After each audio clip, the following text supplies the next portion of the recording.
Let's read together our text for this morning, Romans 11, from verse 22 through 24. Romans 11, verse 22. Behold, therefore, the goodness and severity of God. On them which fail, severity. But toward thee, goodness, if thou continue in his goodness. Otherwise, thou also shalt be cut off. And they also, that is, the Jews, if they abide not still in unbelief, shall be grafted in. For God is able to graft them in again. For if thou wert cut out of the olive tree, which is wild by nature, and wert grafted contrary to nature into a good olive tree, how much more shall these, which be the natural branches, be grafted into their own olive tree?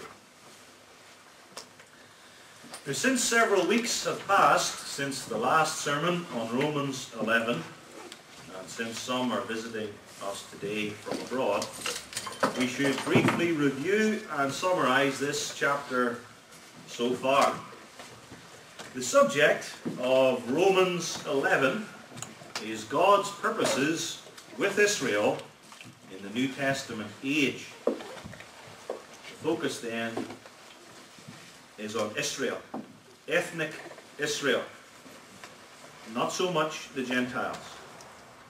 This chapter deals with Israel in the New Testament age, the period from Christ's first coming to his second coming, from the cross to the end of the world.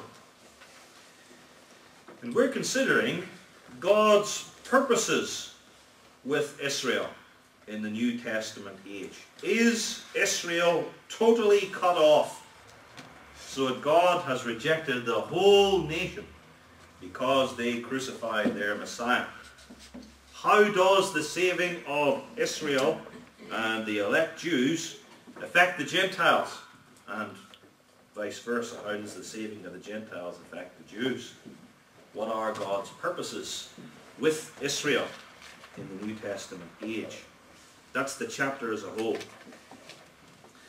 We also noted in the first 4 sermons of this series how Romans 11 begins. Romans 11, verses 1 through 6 explain positively the good news that there is, and there always has been, a remnant according to the election of grace in Israel. He has always chosen some Jews to salvation in Elijah's day, in Paul's day, and in our day, so that, as verse 5 puts it, at this present time also there is a remnant according to the election of grace. And then verses 7 through 10 explain negatively that alongside of election runs God's eternal purpose of reprobation within Israel. God decided to pass by many in Israel and ordain them to destruction in the way of their sins. According to verse 7, God made these people blind and hardened them.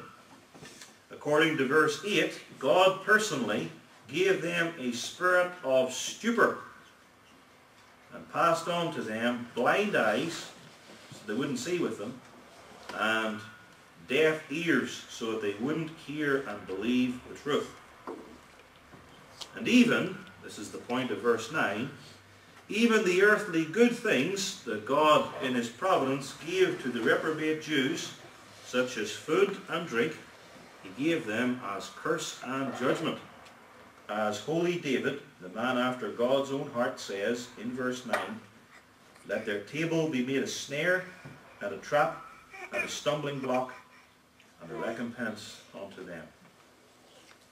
This treatment of election and reprobation within Israel comes at the start of Romans 11 and is foundational to an understanding of God's saving a remnant of Jews throughout the New Testament age.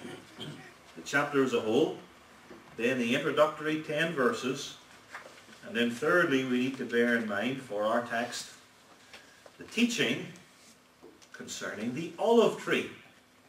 The olive tree mentioned in verses 16 through 24. This one olive tree is presented here as the church and people and kingdom of God from the beginning to the end of the world. There is one tree, not two or more trees. It's not one tree in the Old Testament and then another different tree in the New Testament. It's one olive tree, speaking of the unity of the church of all ages in Old and New Testaments, consisting of all elect Jews and Gentiles in Jesus Christ. Now this one olive tree, the whole church of all believers in all ages, has a root. And the root of the olive tree is what you cannot see currently because he's in heaven. The root is Jesus Christ, the one in whom all the blessings of grace are to be found. And we know he's the root because the Bible calls him the root. He's the root of David, from whom David came out spiritually. And he's the root of David's father, Jesse. And that's the teaching of Isaiah, the book of Revelation, and Romans chapter 15. By extension, if David and Jesse comes out of Christ as the root, he's also the root of Abraham, the root of Isaac, the root of Jacob, the root of Israel, the root of all the people of God. The people of God being the olive tree, and Christ the root from which all the strength and fatness is taken. The olive tree, the church, the root, Christ, and then this olive tree has branches. The branches of the olive tree are professing believers and their generations. Some are natural branches. They are the Jews that were always in the tree. And then some are wild branches, cut off other trees and then grafted in. And then the sap flows through the olive tree into these wild branches so that Gentiles too receive the life of Jesus Christ.